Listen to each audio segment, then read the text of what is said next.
Elgo Ríos Núñez y la polémica y famosa sentencia de Rosalía Huatuco.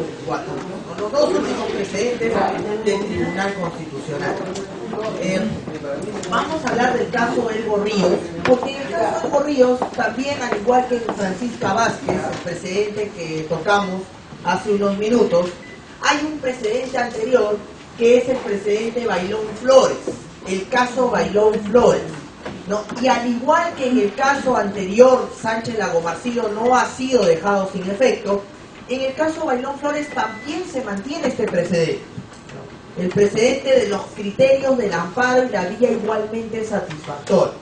Lo que va a hacer este precedente de Elgo Ríos, ¿no?, según lo que establece el tribunal, es aclarar, detallar, establecer los requisitos que los jueces tienen que contemplar para determinar cuándo aplican el artículo 5, inciso 2 del Código Procesal Constitucional, o sea, el tema de la vía igualmente satisfactoria. Creo yo particularmente que los criterios que establece el tribunal acá son muy confusos.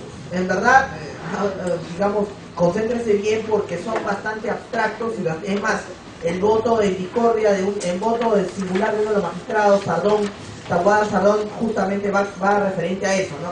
Están estableciendo criterios ya muy abstractos, muy confusos, que en verdad, en vez de aclarar lo de la vía igualmente satisfactoria, nos va a terminar confundiendo más. Mejor hubieran seguido con Bailón Flores y se acabó el asunto, ¿no? ¿Por qué? Por lo que vamos a ver a continuación. Bien, hace unos años atrás, antes que apareciera el caso de Elgo Ríos, el Tribunal Constitucional se había pronunciado sobre la aplicación del artículo 5, inciso 2 del Código Procesal Constitucional, el tema de la vía igualmente satisfactoria. Recordemos que en el artículo 5, inciso 2 se plantea una de las novedades del Código Procesal Constitucional, el cambio del amparo alternativo a lo que se conoce como el amparo residual, ¿no? En el derecho comparado, ¿no?, existen dos grandes familias sobre dos naturalezas, del amparo. Aquellos países que han optado por la alternatividad del amparo, es decir, un amparo alternativo, y aquellos otros países que han optado por una excepcionalidad del amparo o amparo excepcional. ¿Cuál es la diferencia entre lo alternativo y lo excepcional? En el caso del amparo alternativo, ante la afectación de tu derecho fundamental, tú eres libre de escoger. ¿Y qué vas a escoger? O irte a la vía judicial ordinaria a pedir tutela de tu derecho, o irte a la vía constitucional a pedir también tutela de tu derecho. La única consecuencia de la alternatividad es que si tú decides acudir a uno, ya no puedes acudir al otro. Son excluyentes. Ese modelo de amparo alternativo nació con la Constitución de 1979, en la figura de la acción de amparo, se mantuvo con la Ley 23.506, se siguió manteniendo con la Constitución de 1993 hasta que llegó el Código Procesal Constitucional. Pero a lo largo de nuestra historia, desde que tuvimos amparo, siempre tuvimos una modalidad alternativa del amparo. La otra modalidad del amparo es la modalidad del amparo excepcional.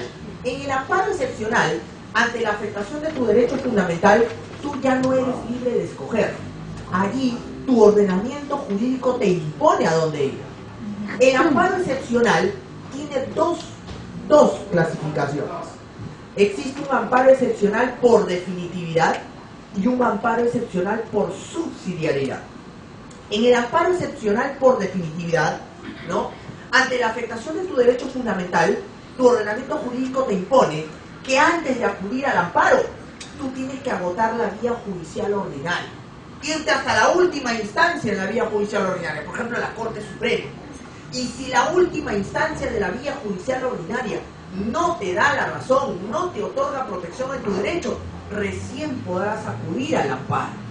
Ejemplo de amparo excepcional por definitividad, España. España tiene una modalidad de amparo excepcional por definitividad, es decir, allá en España, ante la afectación de tu derecho constitucional, la Constitución española te dice que tú no tienes que ir directamente al amparo, no puedes. Tienes que ir a la vía judicial ordinaria, agotar la vía judicial ordinaria, o sea, a nivel de Corte Suprema. Y si la Corte Suprema no te da la razón, recién puedes acudir al amparo. Pero lo curioso de este amparo excepcional por definitividad es que tú no inicias un proceso de amparo. Agotada la vía judicial ordinaria, tú interpones el amparo, pero como recurso de amparo. Y una vez que planteas el recurso de amparo, ¿a dónde va ese recurso? Al Tribunal Constitucional directamente. Por eso que en España el amparo no se llama ni acción ni proceso, se llama recurso de amparo, porque actúa como una cuarta instancia. Definitivamente ese modelo no lo tenemos nosotros. El otro modelo de amparo excepcional es el amparo excepcional por subsidiariedad, conocido comúnmente como amparo residual.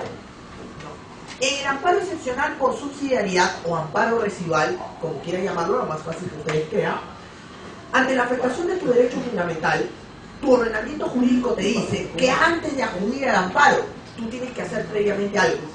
Analizar si en la vía judicial ordinaria no existe un proceso que tutele tu derecho de manera similar al amparo. Oye, ¿y qué pasa si yo analizo la vía judicial ordinaria y encuentro un proceso judicial que tutela mi derecho de manera similar al amparo? Listo. Tienes la obligación de acudir allí y te olvidas del amparo. O sea, no podrías ir, porque esa sería la vía igualmente satisfactoria y obligatoriamente tienes que ir ahí. Entonces, ¿cuándo yo voy a ir al amparo? Solamente podrás acudir al amparo cuando en la vía judicial no exista un proceso similar al amparo. Si tú revisas la vía judicial y no encuentras ese proceso, recién te vas al amparo. Es decir, en el amparo excepcional por subsidiariedad, el amparo funciona como la última ratio, lo último, la última posibilidad que tú tienes. Pues bien, ese modelo de amparo excepcional por subsidiariedad es el que trajo el Código Procesal Constitucional a partir del año 2004, cuando en el artículo 5, inciso 2, bien claro dice: no procede interponer procesos judiciales cuando existan vías igualmente satisfactorias. El problema, ¿cuál es? ¿Cuál fue? La aplicación de ese artículo 5, inciso 2. Desde que estuvo vigente el Código, los jueces no sabían aplicar bien esta causal de improcedencia. Y al principio, lo que comenzaban a hacer es declarar todo improcedente. Y sobre todo se habían ensañado con dos derechos fundamentales: el derecho a la pensión y el derecho al trabajo. ¿Por qué? Porque el derecho a la pensión siempre tiene un proceso judicial ordinario, que es el contencioso administrativo. Y en el caso del derecho al trabajo, igual, el proceso judicial laboral para la 728 y la 276, el proceso contencioso administrativo. Entonces los jueces venían a una afectación de derecho a la pensión improcedente. Oiga, pero mi patrocinado tiene 90 años, está a punto de morir. Señor, el código dice que no procede el amparo cuando existe vía igualmente satisfactoria. Vayas al contencioso. Lo votaban a mi patrocinado arbitrariamente. Yo te ponía amparo. Y el juez me decía: señor, improcedente. Oiga, pero no, señor, el código dice que no procede cuando existe una vía igualmente, vayas a la vía laboral. Pero con ese razonamiento de los jueces, se estaban dando lo siguiente: que el derecho a la pensión y el derecho al trabajo ya nunca iban a ser tutelados vía amparo, porque el contencioso y la vía laboral siempre iban a estar allí. Y cuidado que esa interpretación contravenía directamente el artículo 200, inciso 2 de la Constitución, que dice que la acción de amparo procede contra el hecho o omisión por parte de cualquier autoridad funcional o persona que vulnera o amenaza derechos constitucionales, y no se habla de ninguna vía igualmente satisfactoria. Estamos apurados. No, es que para que alcance el tiempo. La vez pasada estuve así y el doctor Cluber Fortini me dice: oye, ¿tú no eres el hijo de Javier Vallarista? Dispara, no. Si no. No, sino que para que alcance el tiempo y explicarles, ¿no? Bueno, ya. La cosa es, creo que el Red Bull también me pone así. Acelerado. Ya. Entonces, con esa interpretación, los jueces ya no iban a hacer que el derecho a la pensión y el derecho al trabajo sean tutelados vía amparo. Y entonces, ahí el tribunal dijo: cuidado, porque esa interpretación del artículo 5, inciso 2, es una interpretación errónea. Y obviamente la interpretación errónea de una norma del bloque de constitucionalidad es un supuesto para emitir un precedente vinculante. Muy bien, llegó el caso Bailón Flores. El señor César Bailón Flores había sido despedido, él dice arbitrariamente, por EMAPE Watch, una institución del Estado. Resulta que MAPE había contestado la demanda y había dicho, no señor, acá no hay ningún supuesto de despido arbitrario, porque al señor se le ha despedido por una causa justa de despido. Lo que pasa es que él era jefe del área de contabilidad, ¿no? Y se ha detectado irregularidades. O sea, hay boletas adulteradas, con firmas adulteradas, y obviamente el señor estaba a cargo, lo hemos procesado administrativamente y simplemente lo hemos sacado. Bueno, él decía, no, es despido arbitrario porque esas firmas no son mías, yo no he adulterado ninguna boleta. Se dan cuenta que ahí había sobre el tema de medios probatorios, ¿no? El empleador dice, despido por causa justa, el otro dice que no. En Bailón Flores vamos a saber que el tribunal dice que eso se trata de un despido por causa justa, pero no justificado, ¿no? Bueno, la cosa es que interpuso la demanda de amparo. Primera y segunda instancia le declararon improcedente la demanda. El caso sube al Tribunal Constitucional. ¿Y cuál fue el tenor del Poder Judicial? Señor, váyase al proceso judicial ordinario porque acá el código habla del artículo 5, inciso 2, la vía igualmente satisfactoria. El caso sube al tribunal y el tribunal dice muy bien. Así como en el caso Anicama Hernández, nosotros establecimos en qué caso procede la demanda de amparo para proteger el derecho a la pensión y en qué caso se va al contencioso administrativo, igualito vamos a tener que hacer acá para el caso del derecho al trabajo, porque si no, esto se va a convertir en una cuestión arbitraria. Pues bien, el tribunal, el artículo 5, inciso 2, nos trae la novedad del amparo residual. Pues bien, señores jueces, a partir de ahora, para que ustedes determinen cuándo estamos frente a una vía igualmente satisfactoria, ustedes tienen que cumplir con ciertos criterios. Se va a tener que cumplir con ciertos criterios. Muy bien. Para que proceda ahora una demanda de amparo, se tiene que dar por contado, se tiene que dar por sentado que confluyan estos 4 criterios que yo voy a establecer. Señores jueces, si alguno de estos criterios faltara, entonces ahí recién aplica el artículo 5, inciso 2 y despacha al señor al proceso judicial ordinario. ¿Cuáles fueron los criterios que en aquella época se establecieron? Vigentes hasta el día de hoy, por si acaso, pero ya tengo otras situaciones que les digo, un poquito más que en vez de aclarar, confunden. Ahí eran más fáciles, fíjense. El primer criterio que el Tribunal Constitucional estableció para que un juez admita hoy día una demanda de amparo. Primero, que la demanda se refiere al contenido esencial de un derecho fundamental. Primer criterio. Tenía que ver con el artículo 5, inciso 1. Señor juez, si usted analiza la demanda y esa demanda se refiere al contenido esencial de un derecho, ya, ahí estamos con un pie de que sí va a proceder esa demanda. Pero se tienen que cumplir 3 requisitos más. Segundo requisito, segundo criterio, que no haya que actuar medios probatorios.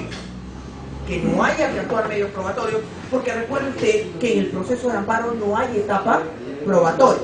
Claro, excepcionalmente se puede actuar medio probatorio, usted sabe, artículo 9, ¿no? Pero eso es muy excepcional. Si el conflicto ya merita actuar demasiados medios probatorios, entonces, señor, vaya a la vía, mándelo a la vía judicial ordinaria. Tercer criterio, que haya peligro de daño irreparable. Recuerde usted que la vía judicial ordinaria no tiene los mismos plazos que el proceso de amparo. Y si hay una cuestión de tutela urgente, entonces el amparo es el único camino. Y cuarto criterio, que la vía judicial ordinaria no sea idónea ni efectiva, como lo es el amparo. Oiga, ¿qué cosa es idóneo? Idóneo significa que te brinde la tutela al derecho que tú buscas, la tutela que tú buscas al derecho afectado. Por ejemplo, decía el tribunal, si a una persona la despiden arbitrariamente y esa persona tiene 3 hijos de mantener, tiene 60 años y toda su vida ha trabajado ahí más de 30 años, entonces el señor no va a querer una indemnización probablemente. Lo que él va a querer, ¿qué cosa es? La reposición, va a querer seguir trabajando. Entonces, si se da la vía judicial ordinaria, el proceso laboral no es un proceso idóneo al amparo. ¿Por qué? Porque no le va a brindar la tutela que él busca. Lo que él va a buscar, ¿qué cosa es? La reposición. Y la vía judicial ordinaria le va a brindar la indemnización. Entonces, en ese caso, al no ser la vía judicial ordinaria idónea como el amparo es el único camino, pero siempre y cuando también se cumplan los 3 requisitos anteriores. Entonces el tribunal dijo, bajo estos criterios es que se aplica la vía igualmente satisfactoria. Por ejemplo, en el caso Bailón Flores, el tribunal dijo, no señor, ¿Sabe por qué? Porque aquí no se trata de un despido incausado, se trata de un despido por causa justa pero no probada. ¿Cómo se da este despido por causa justa pero no probada? El despido por causa justa pero no probada se da cuando el empleador le imputa una causa justa al trabajador y el trabajador dice que esa causa justa no se ha dado. Y para saber quién dice la verdad, hay que actuar medios probatorios. Por ejemplo, en este caso habría que ver el tema de las boletas, si en verdad es la firma o no es la firma del señor, una pericia grafológica. Eso no puede verse, por lo tanto, improcedente, váyase a la vía igualmente satisfactoria. Entonces, así el tribunal había determinado los criterios para aplicar la vía igualmente satisfactoria. Pasan unos años y llega el caso Elgo Ríos Núñez, donde el tribunal decide replantear esta situación. ¿Qué había pasado en el caso de Elgo Ríos? El señor Elgo Ríos trabajaba para una empresa, PEP, ¿no?, que se encargaba de proyectos, de construcción y todo ello.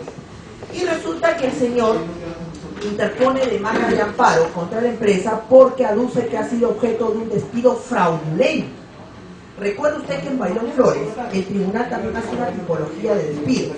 Entre esos despidos está el despido incausado, despidos sin causa justa, de manera arbitraria, propiamente dicha, el despido por causa justa pero no probada, el caso que les mencioné, cuando uno dice que sí lo votó por algo y el otro dice que no.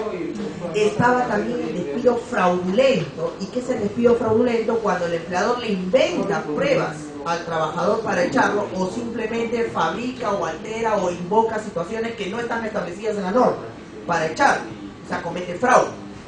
Y había un cuarto despido arbitrario, que era el despido con vulneración de derechos fundamentales, es decir, aquel despido que por más que tenga una causa justa ha quebrantado de repente derechos fundamentales, como por ejemplo el debido proceso, que te hayan echado sin mandarte la carta correspondiente, la carta de preaviso. Correcto. Entonces, el señor invoca el despido fraudulento. ¿Por qué? Él dice: lo que pasa es que a mí me han contratado por contrato a plazo fijo, o sea, por una cuestión específica, un contrato modal. Pero en realidad mi contrato se ha desnaturalizado porque a mí me contratan para cuestiones de carácter permanente. Uno. Dos, que resulta que a mí me han suspendido hace unos meses, suspensión perfecta, es decir, no me pagan ni tampoco yo brindo la prestación personal. Pero qué casualidad que la suspensión justamente se da hasta el día en que ya vencía mi contrato. O sea, me suspenden hasta ese día y luego cuando yo quiero, ya venció tu contrato, modal. O sea, ya estás despedido. Y además me han despedido y me han suspendido arbitrariamente porque alegan de que yo he cogido dinero, he hecho una serie de cuestiones que no están probadas y se vulnera el principio de inmediatez, porque supuestamente esa falta yo la cometí hace un año y recién me sancionan hoy, ¿no? El proyecto presenta su contestación y dice lo siguiente: primero, que no se vulnera ningún principio de inmediatez, porque claro, él cometió la cuestión hace un año, pero justamente nos hemos demorado en la investigación de los hechos, que ha conllevado a que nosotros lo suspendamos de manera perfecta, una suspensión imperfecta, y en la suspensión perfecta, perdón, no hay rompimiento de vínculo laboral. Lo que pasa es que no hay prestación ni tampoco remuneración. Ahora, el señor estaba contratado por plazo fijo. ¿Nosotros qué culpa tenemos? Que lo hayamos suspendido perfectamente y que justo su suspensión coincida con el término de su contrato modal. Y en tercer lugar, el contrato a plazo fijo tiene cláusulas establecidas y el señor dice que ha estado brindando labores de carácter permanente. Pues bien, nosotros podemos demostrar que su labor no era de carácter permanente y que la función que desempeñaba era para una cuestión específica que se enmarca dentro de la norma: contrato modal a plazo fijo, por causal específica. Correcto. Primera y segunda instancia se deniega, el caso sube al Tribunal Constitucional. Y justamente acá el Tribunal Constitucional nos va a decir: bueno, este caso amerita analizar la situación de la aplicación del artículo 5, inciso 2, porque en primera y segunda instancia el Poder Judicial ha declarado improcedente la demanda, aduciendo de que aquí se aplica la vía igualmente satisfactoria, que el señor debió reclamar en la vía judicial ordinaria y no en la vía del amparo.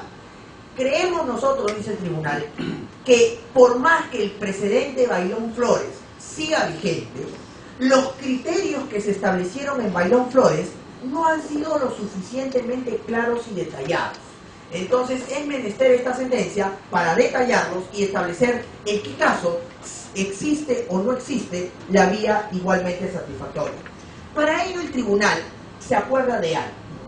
Nosotros en Bailón Flores establecimos 4 criterios, pero en virtud de esa sentencia, la Corte Suprema también sacó su propia resolución administrativa estableciendo otros criterios adicionales, ¿no? Ahí tenemos la resolución de la Sala Plena, la 252-2007, donde la Corte Suprema también estableció criterios adicionales al Poder Judicial para ver en qué casos aplican o no aplican la vía igualmente satisfactoria.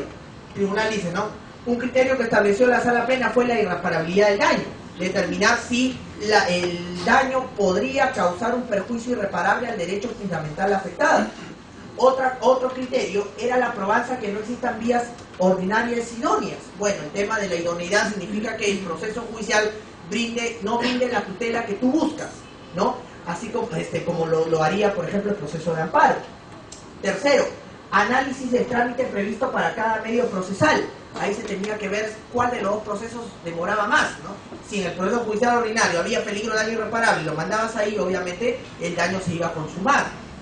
Y otro criterio, la evaluación de la inminencia del peligro sobre el derecho, ¿no? Estos criterios, dijo el tribunal, la Corte Suprema los había dado y está bien, se siguen manteniendo, pero nosotros lo vamos a detallar de manera más profunda.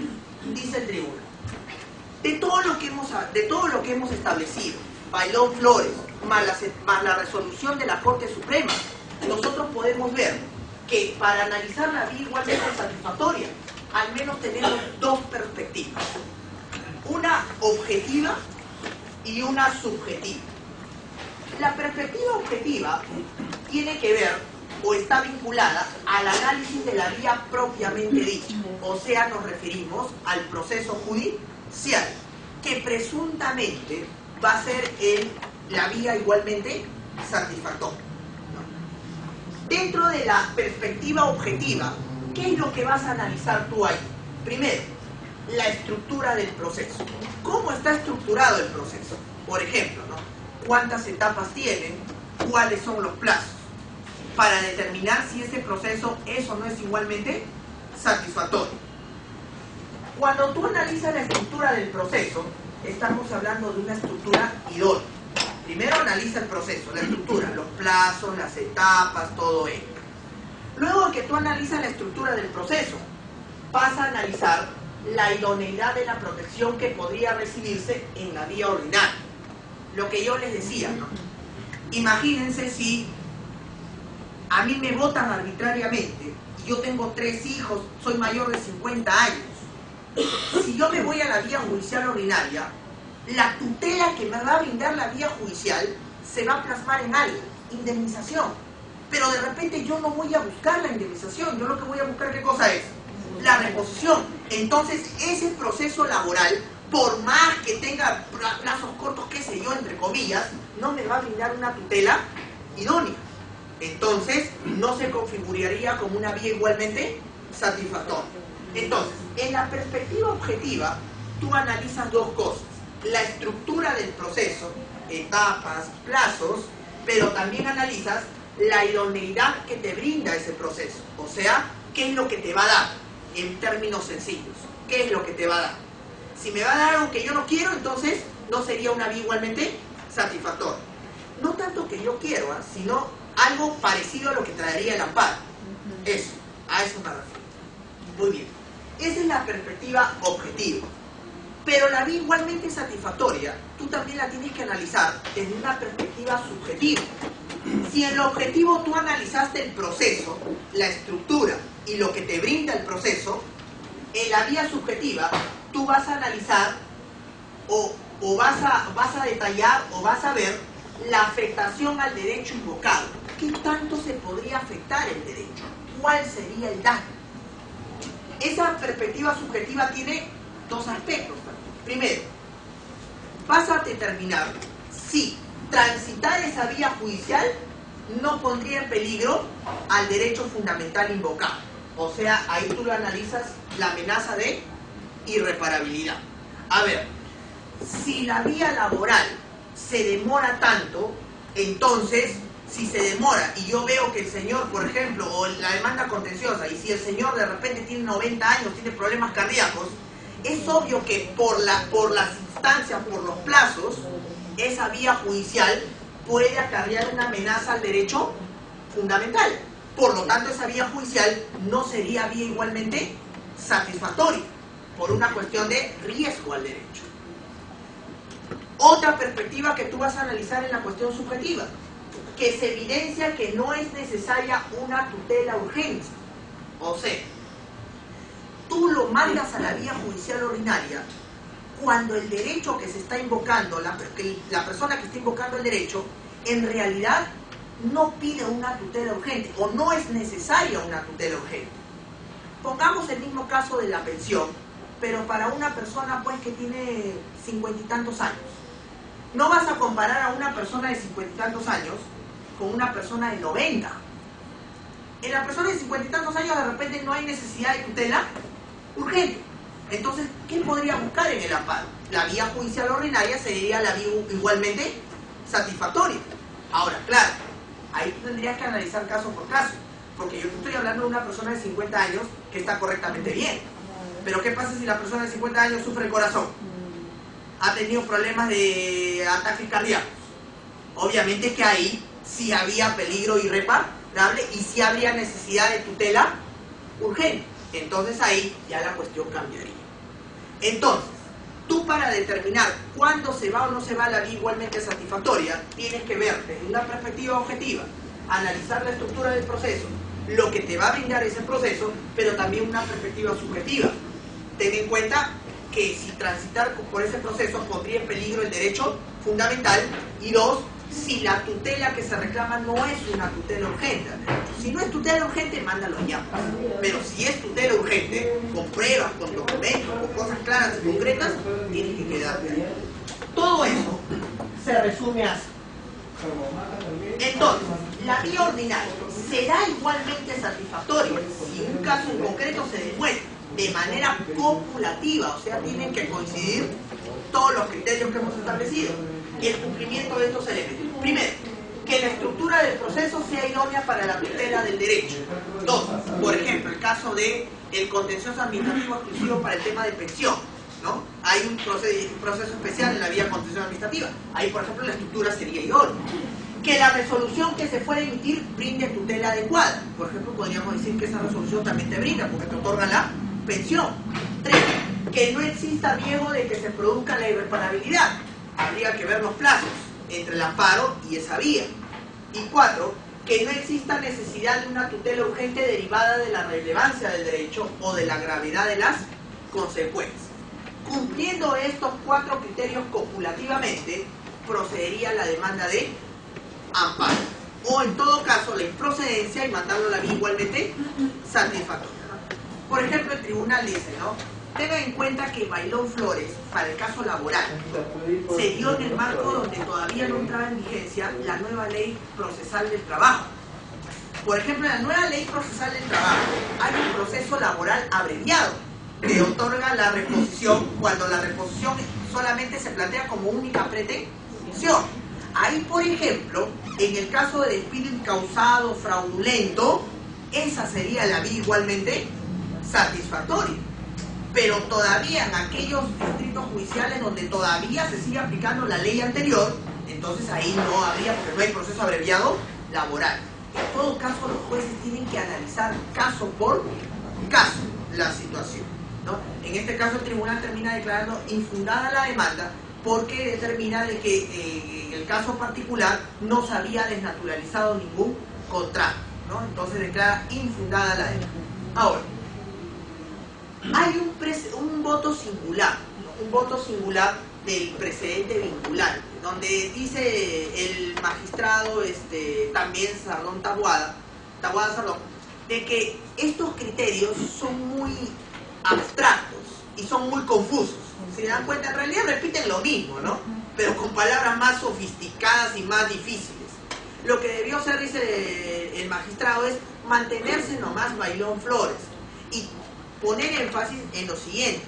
que esto de la vía igualmente satisfactoria no es genérico, se debe analizar caso por caso, porque no es lo mismo, ¿sí? Eso es lo único, ¿no? Ya hablar de esto más como que puede confundir o traer cuestiones abstractas, ¿no? Porque el tema de situaciones como la urgencia del derecho, el tema de la irreparabilidad también son cuestiones muy subjetivas, que para un juez pueden ser de una manera y para otro pueden ser distintas. O sea, ahí está la ambigüedad de repente o la confusión de este precedente. Muy bien, llegamos al último caso, el caso Rosalía Huatuco Huatuco. Dígame, doctor. En el precedente, perdón, hay una posibilidad en donde la demanda de amparo no es residual, sino es alternativo. Nulo. Ya. En el caso del despido nulo, tiene razón el doctor. Les explico así sencillo. En el caso Bailón Flores, también se habla de la nulidad de despido. Y el tribunal dice, en el caso del despido nulo, sucede lo siguiente, que si es reposición. O sea, la vía sí sería idónea. Entonces, ahí, ¿qué es lo que pasa? Ahí lo que va a pasar es el tema de que la persona puede decidir en base a la urgencia y en base también a las consecuencias de cada uno de ellos. Recuerda usted, dice el tribunal, que si usted interpone demanda de nulidad de despido en la vía laboral ordinaria, si declara fundada la demanda no solamente lo repone, sino le pagan todas las remuneraciones dejadas de percibir. Pero si usted interpone demanda de amparo por una causal de nulidad en la vía constitucional, el juez lo único que va a hacer, ¿qué cosa es? Reponerlo, pero no le va a pagar las indemnizaciones, las remuneraciones dejadas de percibir. Ahí también tiene que ver una cuestión de que la persona escoja, ¿no? Porque ten en cuenta que en nulidad de despido por libertad sindical, por el tema de discriminación, entre otros. Y en el caso de los trabajadores del sector público, los que están dentro de la 276, el tribunal en Bailón Flores es contundente, ¿no? La vía igualmente satisfactoria para ellos es el contencioso administrativo, salvo situaciones excepcionales de graves vulneraciones a derechos, como libertad sindical, discriminación. Pero ahí, ¿por qué es igualmente satisfactoria? Porque también te otorga la reposición. Entonces, en el tema de nulidad hay una suerte de alternatividad que la persona va a escoger dependiendo lo que quiere y dependiendo también la urgencia. Porque ten en cuenta que el despido nulo también tiene plazos más extendidos, tiene otras etapas. Lo otro no. Si tú quieres que esté urgente, te vas al amparo. Pero ya sabes que en el amparo no te van a dar remuneraciones dejadas de percibir. Lo que sí te va a dar la vía laboral ordinaria en caso de nulidad de despido. ¿Correcto? Doctor. Dígame, doctor.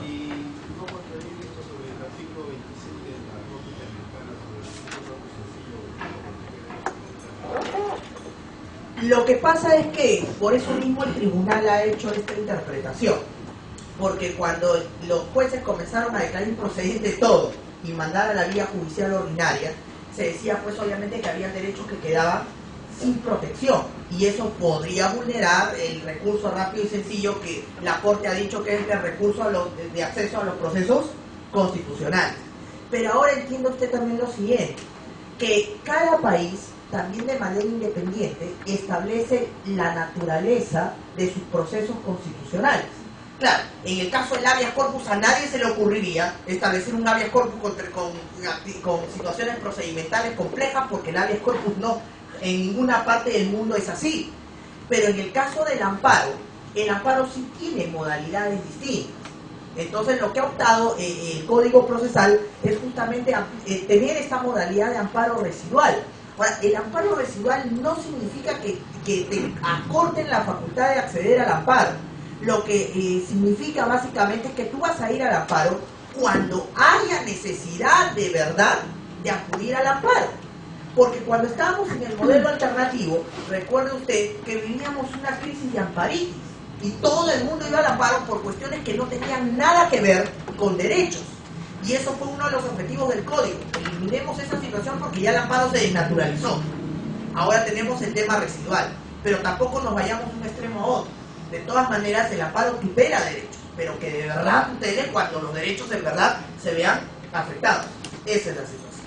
Bien, llegamos ahora al caso de Rosalía Huatuco Huatuco. Muy bien, este caso pues es altamente polémico y controversial porque tiene su parte material, pero también su parte procesal, el tema de la aplicación del precedente. Esto es algo, esto es tal vez una de las cosas más polémicas, además del tema de los trabajadores del sector público que trabajan en el sector público, pero bajo el régimen de la 728, ¿correcto?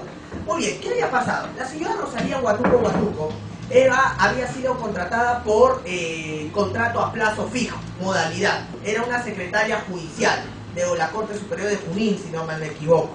Muy bien, resulta que termina su contrato por a plazo fijo y entonces simplemente pasa a retirarse. Ella interpone una demanda de amparo, aduciendo que ha sido objeto de un despido incausado. Ella dice que sus labores han sido labores de carácter permanente y por lo tanto el contrato hace tiempo ya se había desnaturalizado y por más que era un contrato a plazo fijo, en realidad debía convertirse ya en un contrato a plazo indeterminado. Y eso en virtud de la aplicación de los artículos de la 728, específicamente el artículo 77, que dice que un contrato a plazo fijo se vuelve a plazo indeterminado cuando existe fraude al momento de la contratación. Y decía, hubo fraude, porque a mí me contrataron a plazo fijo, pero para realizar labores de carácter permanente. Y eso es fraudulento. Entonces, en virtud del artículo 77, lo que debería darme es inmediatamente un contrato a plazo indeterminado. Yo interpongo la demanda de amparo y pido que me repongan a mi puesto laboral, pero ya con un contrato a plazo indeterminado. Pues bien, el Poder Judicial había contestado la demanda y el Poder Judicial había dicho lo siguiente: señora, no podemos hacer eso por lo siguiente. La Ley Marco del Empleo Público, la Ley 27.185, en su artículo 5 claro y concretamente establece lo siguiente: que todo trabajador del sector público, para que se encuentre aquí, tiene que haber pasado por un concurso de mérito para una plaza vacante de un presupuesto determinado. Pues bien, entonces usted no ha pasado acá por concurso público, usted no está acá por concurso público, no está por concurso de méritos, usted está simplemente por una cuestión de un contrato a plazo fijo, nada más. Entonces, si no hay concurso de mérito, no podemos a usted otorgarle la reposición porque todo trabajador público se enmarca dentro de la Ley 27.185, la Ley Marco del Empleo Público. Correcto.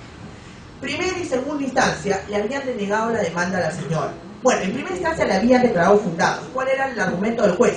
El juez había dicho, fundada la demanda porque efectivamente aquí se ha desnaturalizado el contrato. Resulta que ella ha realizado labores permanentes y en virtud de ello hay que aplicar el artículo 7 y el artículo 77 de la ley 728. El artículo 7 habla que en toda relación laboral se presume un contrato a plazo indeterminado y el artículo 77 nos habla del fraude de un contrato a plazo. Por lo tanto, habiéndose probado esta situación, fundada la demanda en consecuencia que la repongan a su puesto laboral por contrato a plazo indeterminado. Fíjese que ahí el juez no había hecho ninguna referencia a lo que estaba diciendo el procurador público del Poder Judicial, esto de la Ley Marco del Empleo Público, del concurso de mérito, no, nada, simplemente reposición. La segunda instancia revoca la sentencia y declara improcedente la demanda, aduciendo lo siguiente: no, aquí ni lo uno ni lo otro, acá simplemente es algo claro. La señora, cuando firma el contrato, bien claro dice contrato a plazo fijo, y el contrato a plazo fijo se da para una cuestión específica. Pues bien, habiendo culminado ya su contrato a plazo fijo, aquí no hay ninguna desnaturalización. ¿Cuándo se habría desnaturalizado? Cuando la señora seguiría realizando labores, habiendo ya vencido el contrato. No ha pasado eso. Entonces, está de acuerdo, todo ha sido conforme. Aquí simplemente, señora, improcedente la demanda. La segunda instancia tampoco en ningún momento habla de la Ley Marco del Empleo Público y ni tampoco habla del tema de la 728, no, simplemente dice aquí el contrato se ha respetado y ha terminado. La señora ha firmado y no se ha desnaturalizado nada, porque si hubiera desnaturalizado, si la señora hubiera seguido trabajando fuera de la fecha de vencimiento de su contrato. Pero no, terminó su contrato y inmediatamente la sacaron. Entonces, ¿de qué naturalización hablamos? Improcedente. El caso sube al Tribunal Constitucional y el Tribunal Constitucional ahí va a plantear lo siguiente. A ver, dice el tribunal: lo primero que hay que determinar aquí es lo siguiente: si a la señora le correspondía o no le correspondía pedir vía amparo la reposición, partiendo de lo siguiente, que la señora es una persona que trabaja para el sector público, pero bajo el régimen privado, el decreto legislativo 728. Entonces, aquí yo veo que hay una controversia acerca de lo siguiente. Mientras que la señora me habla del decreto legislativo 728, del artículo 7 de la presunción de contrato a plazo indeterminado, del 77 del fraude de un contrato a plazo fijo, el Poder Judicial me habla de la Ley Marco del Empleo Público y que esos artículos de la 728 para los trabajadores que están en el sector público se deben interpretar a la luz de la 27185, de la Ley Marco del Empleo Público. Entonces lo que hay que dilucidar es esa situación. Ahora, yo en dos sentencias anteriores, la 3741 y la 0024, establecí los supuestos para emitir un precedente vinculante. Y recuerde usted que uno de los supuestos, el primero de ellos, ¿cuál era? Que cabe emitir un precedente vinculante cuando existen interpretaciones contradictorias de una norma constitucional o del bloque de constitucionalidad. Pues bien, yo voy a decir lo siguiente, que aquí están existiendo interpretaciones contradictorias de unas normas que no pertenecen a la Constitución, sino que pertenecen al bloque de constitucionalidad. Recuerden que el bloque de constitucionalidad es el conjunto de normas que desarrollan a la Constitución. Oiga, ¿cuáles son esas normas? Ya las estamos diciendo. Las normas respectivas del decreto legislativo 728 y la norma respectiva de la Ley Marco del Empleo Público. ¿Cuál es esa interpretación contradictoria, tribunal? La que estoy diciendo. La primera, que dice que el decreto legislativo 728 se aplica en el sector público sin tener en cuenta a la Ley Marco del Empleo Público. Y la otra interpretación que dice, no, aplica usted el decreto legislativo 728, pero en concordancia con la Ley Marco del Empleo Público. Hay interpretación contradictoria. Pues bien, en ese sentido, amerita pues emitir un precedente vinculante. ¿Saben cuál es la crítica? Es que le dicen al tribunal Blume Fortín en su voto en discordia. Me hablas de una interpretación contradictoria, pero se supone que la interpresupuesto dice, cuando existe interpretación contradictoria de una norma o de bloque de constitucionalidad, pero por parte del Tribunal Constitucional. La interpretación contradictoria que existe a nivel del fuero judicial o al nivel de las cuestiones pues particulares, ¿no? Pero a nivel del tribunal, dice Blume, no hay ninguna interpretación contradictoria, y te lo demuestro. Y Blume agarra y pone ahí 80 sentencias del tribunal, donde el tribunal tenía una interpretación. La primera, que en el ámbito del sector público, el decreto legislativo 728 se aplica sin tener en cuenta la Ley Marco del Empleo Público. Y por eso emitía fundada la demanda y ordenaba la reposición. Entonces el Blume dice, ¿cuál la interpretación contradictoria del Tribunal Constitucional? Ahí amerita un supuesto para emitir precedente. Pero aquí nunca el tribunal ha tenido una interpretación contradictoria. Al contrario, ha tenido una interpretación uniforme. Ahora me vienes con interpretación contradictoria, ¿pero de quién? ¿Del Poder Judicial o de particulares? Pero se supone que es del tribunal.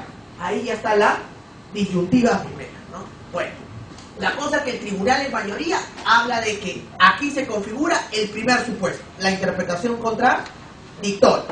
Correcto. Muy bien. Luego de ello, el tribunal va a pasar. Bueno, hay dos posiciones entonces acerca de la aplicación del régimen laboral privado en el ámbito de la contratación del Estado. Queda claro que una interpretación es la literal, por la cual el decreto legislativo 728 se aplicaría sin tener en cuenta las normas típicas aplicables al Estado, y la otra interpretación, la interpretación sistemática, que dice que el decreto legislativo 728 se aplica acorde a las normas de contratación del Estado, en particular la Ley Marco del Empleo Público, que bien claro en su artículo 5 dice que todo trabajador del sector público tiene que haberse contratado por concurso de mérito para una plaza vacante y un presupuesto determinado. Muy bien, esas son las posiciones. Luego de ello el tribunal pasa a hablarte de cosas afines a la cuestión en controversia, como por ejemplo la función pública. Y lo hacen para justamente arribar a su conclusión. ¿Qué es la función pública?, dice el tribunal. Bueno, resulta que usted tiene que entender la función pública como aquella actividad que realizan los funcionarios públicos en el sector público, o sea, en el sector estatal. Y usted entienda que el término función pública no debe ser entendido de manera restringida, sino de la manera más amplia posible. Recuerde usted que hay dos tipos de función pública: la función pública representativa y la función pública no representativa. La función pública representativa es la función pública política, aquella que justamente la utilizan autoridades funcionarias por el cargo, congresista, un presidente, cuestiones políticas, que tiene que ver incluso con un derecho, el derecho a ser elegido.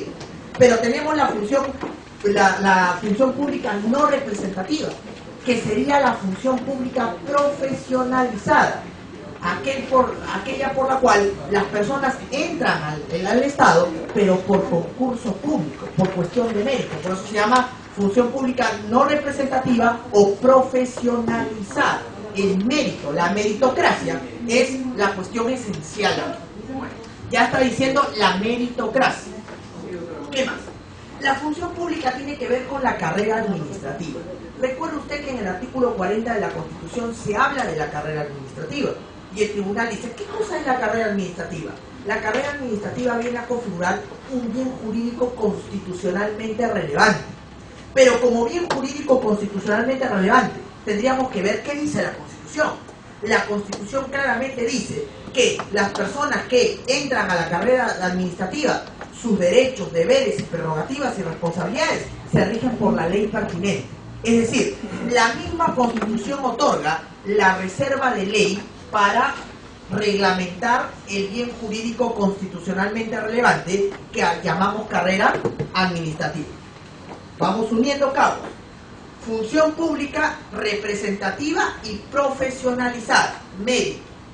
Carrera administrativa, reserva de ley, o sea, la ley determina los derechos, funciones, deberes y responsabilidades.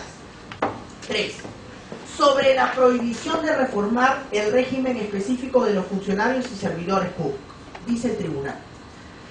Dentro de la carrera administrativa hay un derecho fundamental, que es el derecho de acceso a la función pública. Recuerde usted que el derecho de acceso a la función pública es un derecho que no está taxativamente reconocido en la Constitución, pero sí en los tratados internacionales, por ejemplo la Convención Americana o el Pacto Internacional de los Derechos Civiles y Políticos. Y ya con respecto al derecho de acceso a la función pública, hemos determinado su contenido esencial, ¿no? Son 3 aspectos. El derecho de acceso a la función pública comprende el derecho de acceder a la función en igualdad de condiciones. Segundo, desarrollarla plenamente, ¿no? ¿Correcto? Y tercero, el derecho que tú tienes a ascender en la carrera administrativa. Correcto. Entonces, todo ello se rige por la ley. Es decir, la Constitución ha tenido la voluntad, el constituyente ha tenido la voluntad de establecer leyes específicas que rijan la carrera administrativa. Y en estas leyes específicas, como por ejemplo la Ley Marco del Empleo Público o el Decreto Legislativo 276, aplicable a los trabajadores del sector público, se establece clara y concretamente el principio de meritocracia. Es decir, usted entra al sector público mediante concurso público. Por lo tanto, si un trabajador entra al sector público, pero por régimen de la actividad privada, o sea, bajo el Decreto Legislativo 728, yo no puedo interpretar el Decreto Legislativo 728 de manera aislada, porque ese decreto legislativo aplicable a un trabajador en el sector público se enmarca dentro de todo esto: la función pública, la carrera administrativa y la reserva de ley que la propia Constitución le impone al sector público. Por lo tanto, creo yo, dice el tribunal, que la cosa está clara.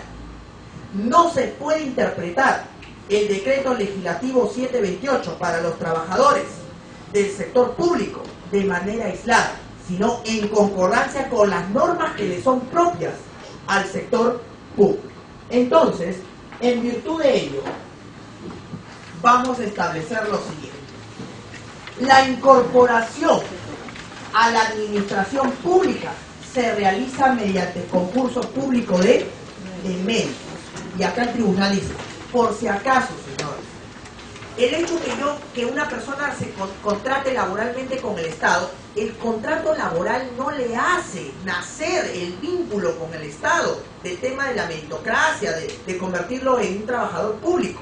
Lo que lo hace ser trabajador público es el lugar donde desempeña la labor. Está trabajando en el Estado, listo, no importa ahí el contrato. Lo que importa es que esté laborando allí. Y si labora allí, cualquier régimen que le hayan aplicado tiene que estar en concordancia con las normas del sector público. Entonces, ahí está la fijación de la posición interpretativa. Pues bien, entonces, vamos a hablar de este primer supuesto. ¿Qué pasa con aquellos trabajadores que se rigen bajo la 728, ¿no? Y que han sido contratados por concurso público y son despedidos arbitrariamente? Por ejemplo, se desnaturaliza su contrato modal o su contrato civil. En esos casos, dice el tribunal, interponga la demanda de amparo. Puede pedir la reposición porque está por concurso público. Por más, señores, que haya venido por la 728, está por concurso público. Correcto. Ahí el amparo y no hay ningún problema. Pero el otro supuesto es cuando el demandante no ha ingresado a la administración mediante concurso público de términos. Y si no ha ingresado a la administración, ahí la cosa cambia. Si al señor lo votan arbitrariamente porque se ha desnaturalizado su contrato moral o su contrato civil, pero no está por concurso público, señor, no va a reclamar nada en el amparo. Usted se va a la vía judicial ordinaria y pida usted allá su indemnización. Oye, pero estoy en el sector público y el... No, olvidémonos. Ya lo anterior que había dicho el tribunal cambia totalmente. Ahora solamente podrán acudir al amparo aquellos trabajadores que tienen el régimen privado en el sector público, pero que han ingresado por concurso público. Si no has ingresado por concurso público, vete a la vía judicial ordinaria. Ahora, otra cosa dice el tribunal.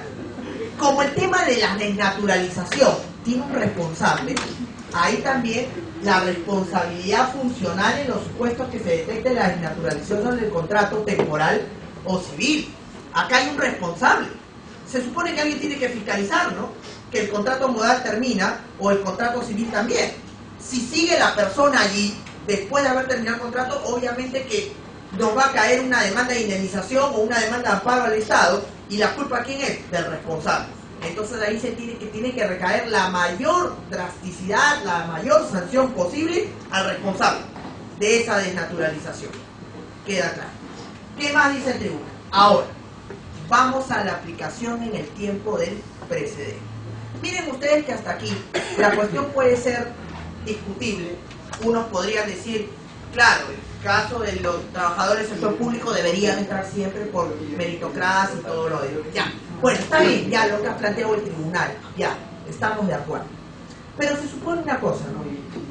Que si yo, por ejemplo, antes de esta sentencia, interpuse mi demanda de amparo y obviamente pedí la reposición, siendo un trabajador del sector público, bajo el régimen de la 728, y confiándome que el tribunal tiene jurisprudencia totalmente uniforme en el tema de otorgarme la reposición, entonces lo único que yo voy a pedir es lo siguiente: no me cambien las reglas del juego, cámbialas, pero a futuro.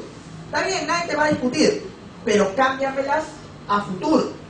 Para eso tienes la técnica del overruling, porque el overruling es el cambio de precedente, pero tiene dos modalidades: el prospective y el retrospective. Prospective a futuro y retrospective de manera inmediata. Pero en estos casos, cuando hay derechos fundamentales de por medio que se pueden afectar, porque al margen de mi derecho al trabajo, mi derecho a la igualdad, mi derecho al debido proceso, hay algo también: el derecho a la seguridad jurídica. Yo interpuse mi demanda con unas reglas de juego y lo único que pido es que se mantengan y se respeten esas reglas de juego. ¿Me las vas a cambiar? Cámbiamelas para después, para los nuevos, pero no para mí, porque sería injusto. Correcto. Entonces el problema pasa porque el tribunal aquí hace lo contrario. No es la primera vez, ya lo ha hecho varias veces. Acuérdese usted del caso Álvarez Guillén, cuando a él le aplica prospective y dice, no, usted ya sí hay motivación en CNN, pero no le vamos a aplicar. Pero en un caso después, Juan de Dios Lara, le termina cambiando las reglas y dice, no, a usted sí le aplicamos. Y Álvarez Guillén y todo lo demás se queda, oye, pero y total, ¿no dijiste que a futuro? Y ahora cambia. O sea, el criterio del overruling, lamentablemente el tribunal lo aplica arbitrariamente y parece que no aprenden. Siguen en la misma situación. Pese a que en Estados Unidos la Corte Suprema tiene mucho cuidado en tema de aplicación de precedentes.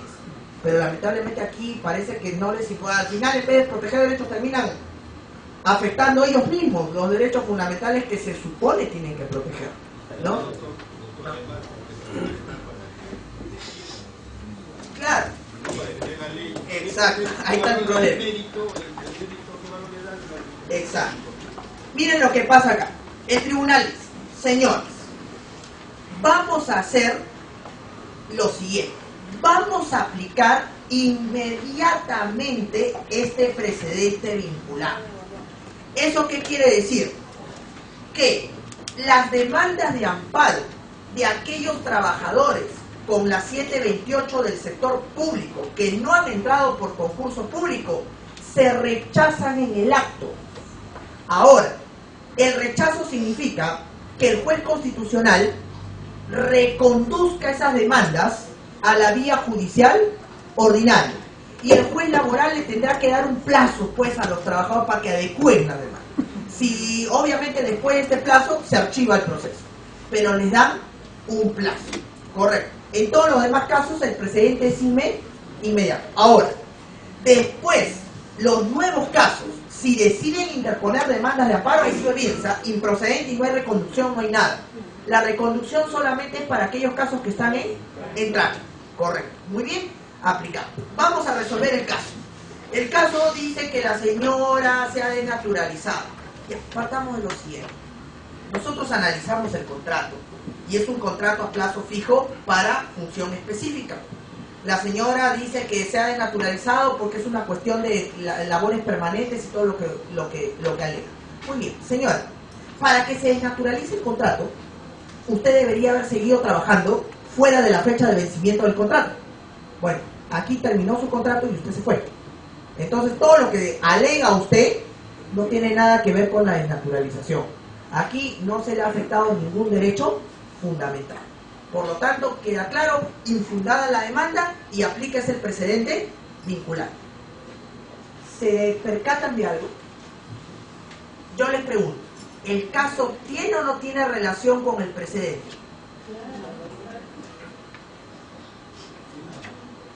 No, tendría relación si se habría desnaturalizado, porque ahí sí le aplicarían el precedente y dirían, no, pero no entró por concurso público, por lo tanto, infundada. Pero aquí no se desnaturalizó nada. Claro, no habría nada.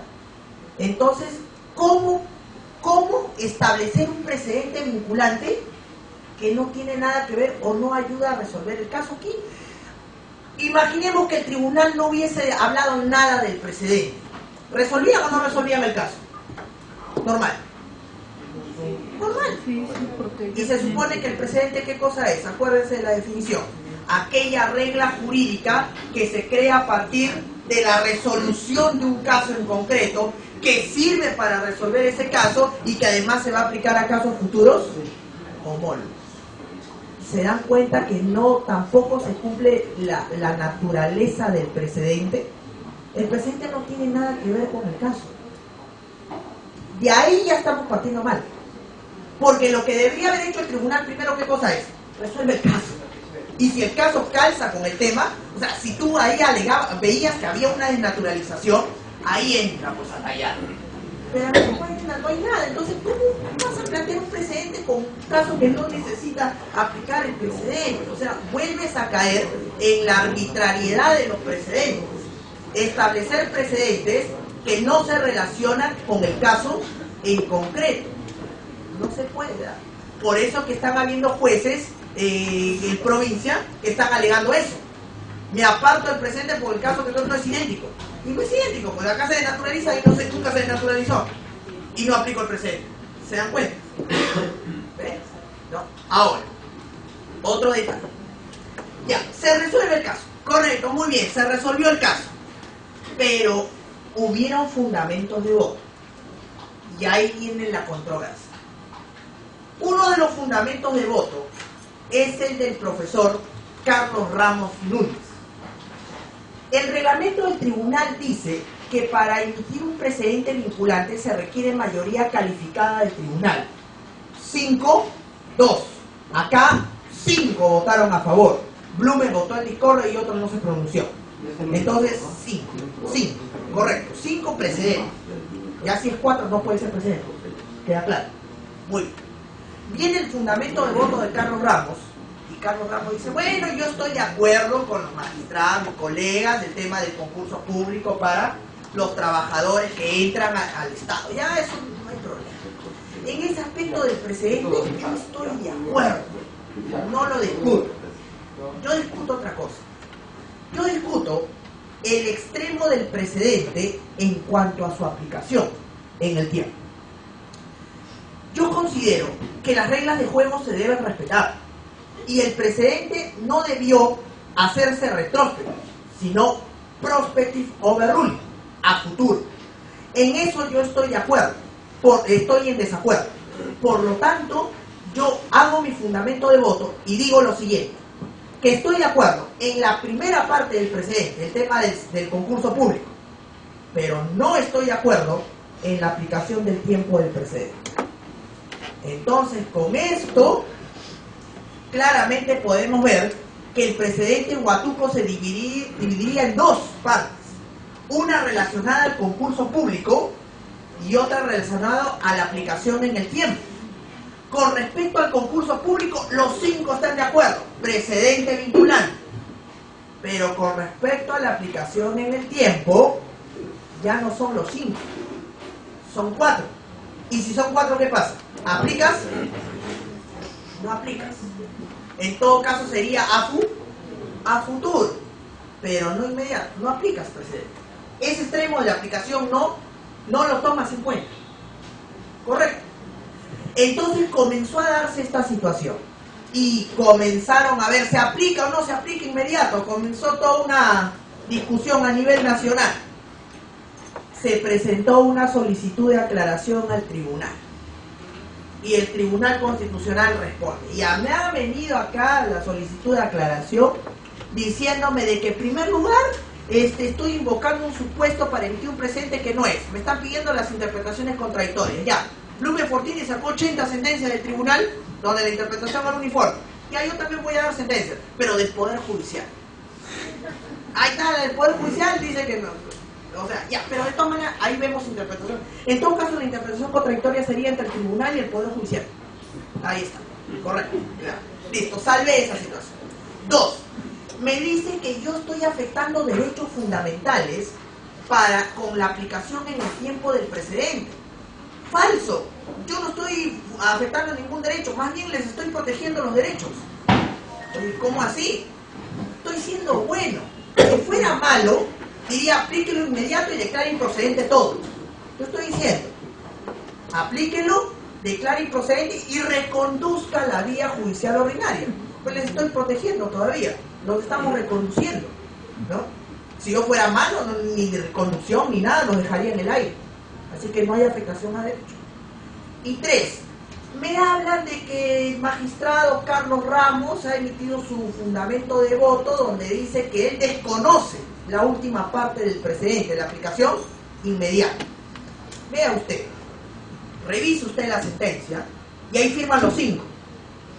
Y si firman los 5 no hay nada que cuestionar. Se acabó. Oye, el fundamento de voto es posición. Firmó y se acabó el asunto. Por lo tanto, aclarada la sentencia, no hay nada más que discutir. Con lo que sigue en su tema de overruling prospective. Ahora el tema es, mire, sigue, pero ¿qué? ¿El fundamento de voto? Entonces prácticamente, y como que le dicen, ya, una tontería que ha escrito, ¿no? Lo que él firmó, y si firmó, se fregó. Oye, entonces esto no sirve. No sirve. prácticamente ha desestimado, denigrado el fundamento. Entonces, ¿para qué se dan los fundamentos del voto? Ahí está la cosa. Muy bien, señores. Estos son los precedentes polémicos del tribunal. Vamos a ver qué más nos dice más adelante.